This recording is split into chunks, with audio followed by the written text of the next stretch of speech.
आपके बुक में, एनसीईआरटी के बुक में जो कुछ क्वेश्चंस हैं उनको सॉल्व करते हैं, ठीक है, सारे को ही सॉल्व कर लेते हैं। तो आपका पेज नंबर 3 पे एक क्वेश्चन है, which of the following are matter.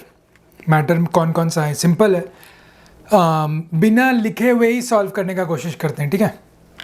Chair matter है, एयर मैटर है, love we can not, it doesn't occupy, तो मैटर होने के लिए क्या, occupy space and has volume.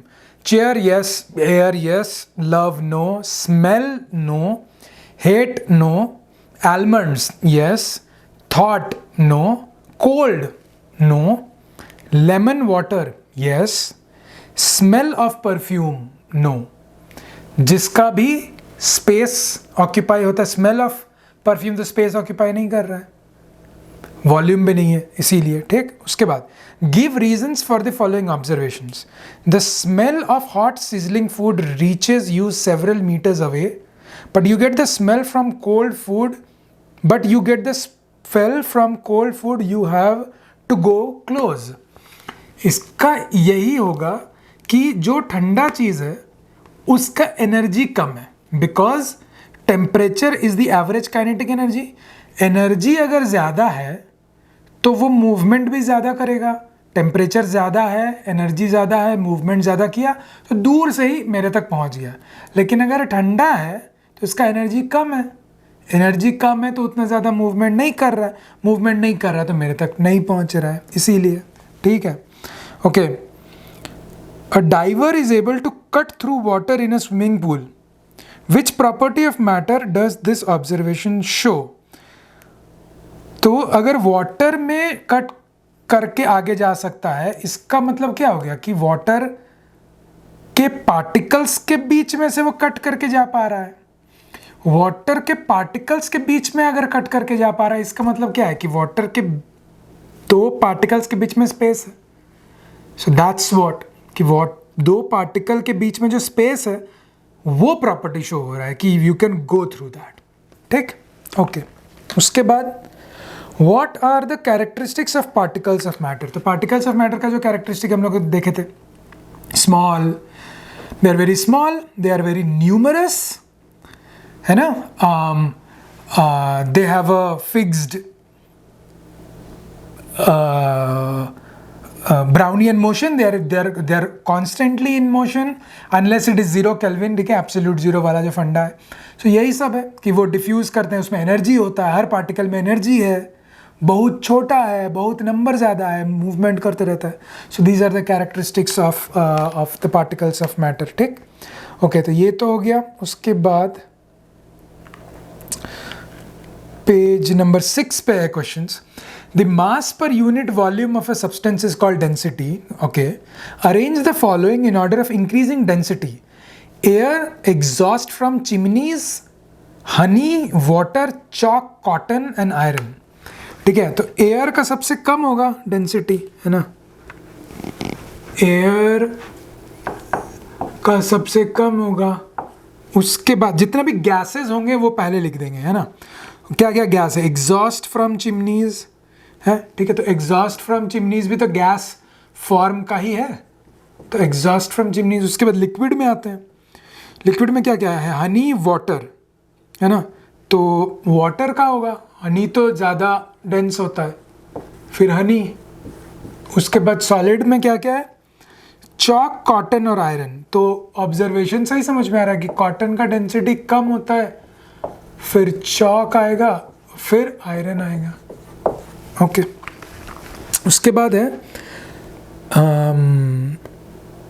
तो हो गया tabulate the differences in the characteristics. अच्छा, ये हो गया। फिर 2A, tabulate the differences in the characteristics of states of matter.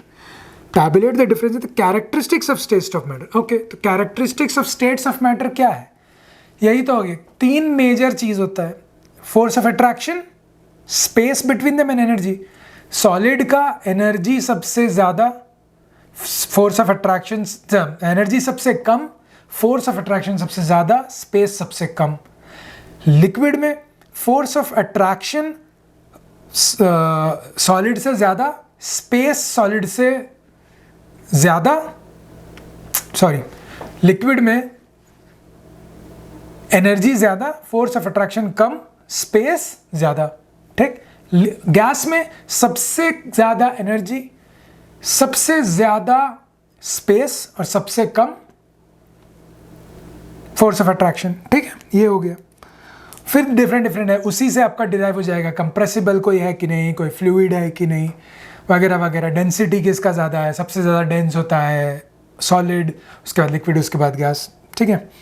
Comment upon the following: rigidity, compressibility, fluidity, filling a gas container, shape, kinetic energy and density, ठीक है। Rigidity सबसे ज़्यादा rigid solid होगा, उसके बाद लिक्विड, उसके बाद gas. Compressibility सबसे ज़्यादा कंप्रेसिबल गैस होगा, फिर लिक्विड, फिर सॉलिड। फ्लूइडिटी सबसे ज़्यादा फ्लूइड गैस, उससे कम फ्लूइड लिक्विड, और solids are not fluid. Filling a gas container, तो गैस कंटेनर को फिल करने में कौन सा प्रॉपर्टी आप समझ में आ रहा है कि gas takes up the shape and volume of the container. तो फिलिंग अप क्या मतलब, किसी भी गैस को किसी भी कंटेनर कितना भी फिल कर सकते हैं आप, है ना। सो that is basically what is that property कि gases take up the volume of the container. This is that property. I'm not going into detail. I think you understand this. If you don't, go back to the lecture videos. Shape. You know, solids don't change the shape generally. Liquids take the shape of the container. Gases also take the shape of the container. Kinetic energy, सबसे ज़्यादा kinetic energy gases, उसके बाद उससे कम liquid, उससे कम solid. Density, सबसे ज़्यादा solid, उससे कम लिक्विड, उससे कम गैस, ठीक। Give reasons: a gas fills completely the vessel in which it is kept. Why? Because of the kinetic energy. इतना ज़्यादा काइनेटिक एनर्जी है कि वो पूरा फिल कर देता है, okay. A gas exerts pressure on the walls of the container, because of the energy. इतना ज़्यादा एनर्जी है कि वो एनर्जी के साथ उसको गैस कंटेनर को हिट करता है, प्रेशर मारता है। So that is why, because of the energy. The wooden table should be called a solid. Why? Because it is not compressible. It is showing all the properties of solid, right? So that is why. It was easy. I am not elaborating on this. We can easily move our hand in air, but to do the same through a solid block we need a karate expert. क्यों? Because intermolecular space solid में बहुत कम है और compressible बहुत कम है, इसीलिए air में क्या है, compressible भी है, इंटरमॉलिक्यूलर स्पेस भी ज़्यादा है, इसीलिए। फिर fourth, liquids generally have lower densities as compared to solids, but you must have observed that ice floats on water. Find out why. It's very good question. Ice floats on water, क्यों भाई? इस question को समझिए। बोला जा रहा है कि आइस तो सॉलिड है, तो आइस का डेंसिटी तो the density of ice should be more than the density of water, but ऐसा नहीं होता है। वाटर का जो मैक्सिमम डेंसिटी होता है is at 4 degree Celsius. This is the maximum density, इस टेम्परेचर पे पहुंचता है। So if you have ice, इसका density is less than the density of the water. That is why it is floating, because water will have its maximum density at 4 degrees Celsius. This is a unique property of water. This is the reason why जब freeze होता है कोई भी lake वगैरह, ठंड के time में हम देखे होंगे मूवीज़ में या न्यूज़ में, कभी कभी लेक फ्रीज हो गया है कश्मीर साइड में या बहुत ठंड जगह में फ्रीज हो गया है, तो अंदर के मछलियों को क्या होता है, जिंदा रहती है। क्यों? पूरा वाटर आइस फ्रीज नहीं होता है, सिर्फ ऊपर का ही फ्रीज होता है, क्योंकि जो वाटर जब फ्रीज हो रहा होता है ना, वो 0 डिग्री पे फ्रीज होता है, और वाटर का जो मैक्सिमम डेंसिटी है वो 4 डिग्री पे है। इसका मतलब ये जो पानी है ना, जो सबसे नीचे है, वो 4 डिग्री पे रहता है। ये कितना भी आइस बन जाए, ये कितना भी 0 डिग्री सेल्सियस पे रहेगा, नीचे का 4 डिग्री पे ही रहता है। So it's a unique property of water. Okay, why it is that we'll discuss in JEE Foundation, but basic आपको समझना है। So because water का maximum density 4 डिग्री पे होता है, and that is why ice का जो density है it is less than water, ठीक? Okay, ये हो गया। फिर देखते हैं questions. Okay, page number 9। Convert the following temperatures to Celsius scale. 300 kelvin क्या करेंगे? तो ईजी है। केल्विन मतलब 273 प्लस सेल्सियस होता है ना, डिग्री सेल्सियस। अब बोला है कि 300 केल्विन, अगर ये 300 केल्विन है तो 300 माइनस 273 कर देंगे, इतना डिग्री सी आएगा। 300 तो 300 से 273 माइनस कर दीजिए, डिग्री सी आ गया। 573 से 273 माइनस कर दीजिए, फिर डिग्री सी आ गया। इजी है। What is the physical state of water at 250 degree C? 250 degree C पे पानी किस फॉर्म में रहेगा? वाटर H2O किस फॉर्म में रहेगा? वेपर फॉर्म में रहेगा भाई, बिकॉज 100 डिग्री सेल्सियस पे ही तो वो बॉयल हो गया ना, प्योर वाटर। बॉयल हो गया मतलब क्या? लिक्विड से वो गैस में चला गया। तो 200 डिग्री सेल्सियस पे वो स्टीम में है, वेपर में है। 100 डिग्री सेल्सियस पे, अब देखिए 100 डिग्री सेल्सियस पे water can remain as both water as liquid and vapour, gas, जो कि हम लोग फेज डायग्राम में समझे थे, है ना, जो इस तरह का था, जो कि एक पर्टिकुलर लाइन पे हमेशा 2 फेजेस एग्जिस्ट करते हैं, और ये वाला जो था ट्रिपल पॉइंट ऑफ वाटर था। तो 100 डिग्री सेल्सियस पे आपका बोथ लिक्विड और गैस फॉर्म में वाटर रहेगा, ठीक है। फिर for any substance why does temperature remain constant during a change of state? Y?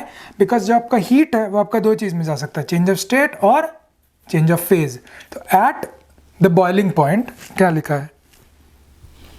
Change of state, ठीक है, change of state, freezing, boiling, whatever. At that phase जो heat change हो रहा है, that is going to facilitate the phase changes. तो पूरा जो heat exchange जो हो रहा है, that is facilitating heat exchange, not the temperature rise और decline. So that is why at those temperatures, at the phase change, in any heat is involved in the phase change. Latent heat वाला जो फंडा है वहाँ पे, ठीक। Okay, suggest a method to liquefy atmospheric gases. कैसे gases को liquefy करेंगे? कंप्रेस कर देंगे यार, इजी है। ओके, फिर page number 10। Why does a desert cooler cool better on a hot dry day? Because of humidity, है ना। Humidity controls a major portion of evaporation. Humidity कम होगा, ज़्यादा बेटर कर पाएगा। टेम्परेचर ज़्यादा होगा, उसमें भी एवापोरेशन ज़्यादा होगा। तो एवापोरेशन ज़्यादा हो रहा है टेम्परेचर बढ़ने पे, ह्यूमिडिटी कम होने पर, दोनों है हॉट ड्राई डे पे, इसीलिए। फिर how does the water kept in an earthen pot और मटका बिकम्स कूल ड्यूरिंग समर? पहले भी डिस्कस किए हैं कि वाटर मॉलिक्यूल जो है वो दूसरे वाटर मॉलिक्यूल से हीट लेके मटके के सरफेस से एवापोरेट कर सकता है, पोरस है ना, तो वहाँ पे एवापोरेशन फैसिलिटेट करता है अर्दन पॉट, इसीलिए। वो वाटर मॉलिक्यूल दूसरे वाटर मॉलिक्यूल्स से हीट लिया और मटके के सरफेस से एवापोरेट कर गया, इसीलिए। Why does our palm feel cold when we put some acetone or petrol or perfume on it? Evaporation भाई, सिंपल। फिर why are we able to sip hot tea or milk faster from a saucer rather than a cup? क्यों? Surface area बढ़ गया ना, ठंडा जल्दी हो रहा है। सरफेस एरिया बढ़ जाने पे ही तो फैसिलिटेट हो गया ना इवापोरेशन, इसीलिए। सिंपल है। Why does what type of cloth should we wear in summer?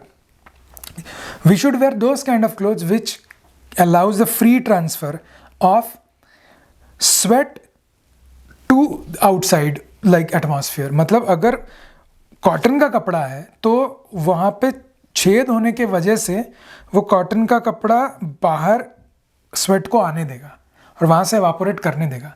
लेकिन कोई ऐसा अगर कपड़ा पॉलिएस्टर टाइप का जो कि नहीं ऐसा होने दे रहा है तो कैसे होगा? तो नहीं हो सकता। तो कैसा कपड़ा पहनोगे भाई? कॉटन वाला पहनोगे, बिल्कुल, बिकॉज वो एवापोरेशन फैसिलिटेट कराएगा।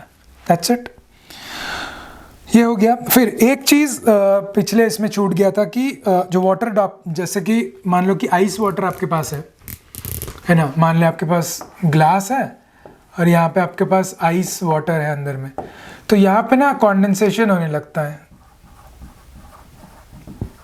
ना। तो कॉन्डेंसेशन इसीलिए होता है बिकॉज ये जो ठंडा है ना, जो यहाँ पे जो गैसेस हैं वो यहाँ आके कंडेंस आउट करने लगती हैं। तो ये कंडेंसेशन प्रोसेस इसीलिए होता है because this part is very cold.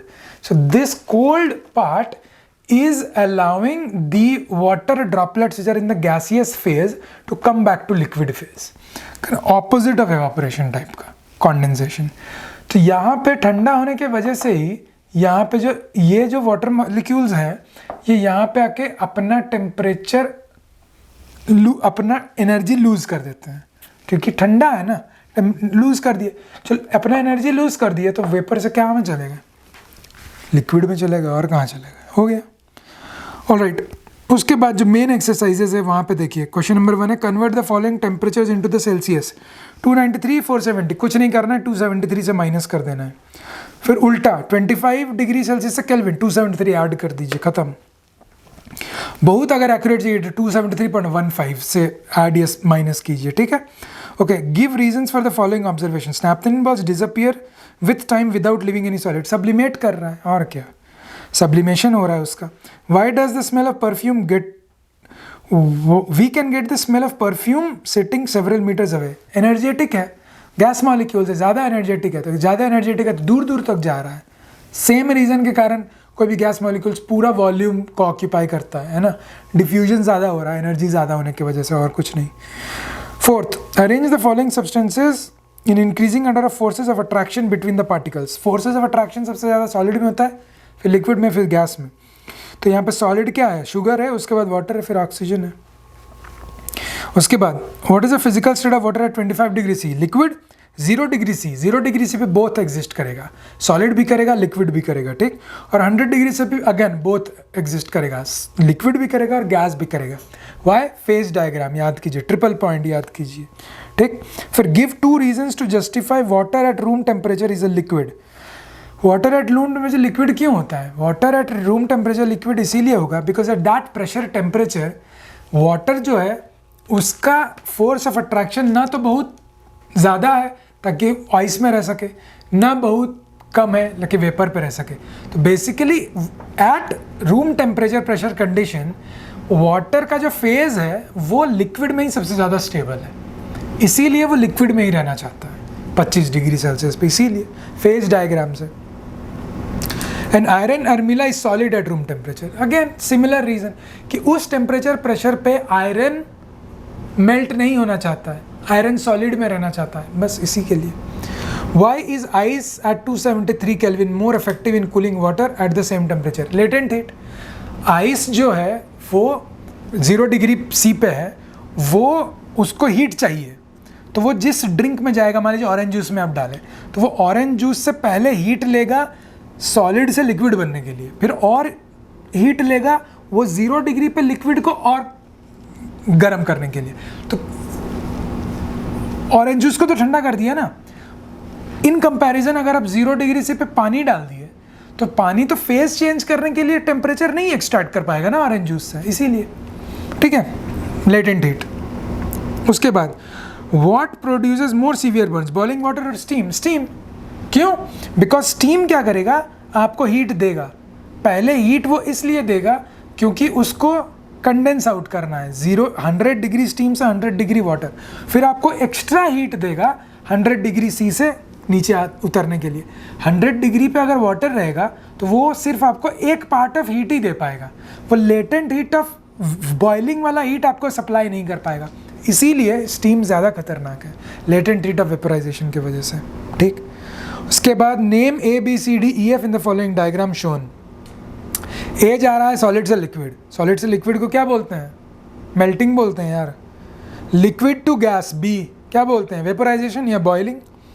अच्छा सी देखिए, सी है gas to liquid condensation, liquid to solid D क्या होगा, लिक्विड टू सॉलिड फ्रीजिंग होगा, और क्या होगा।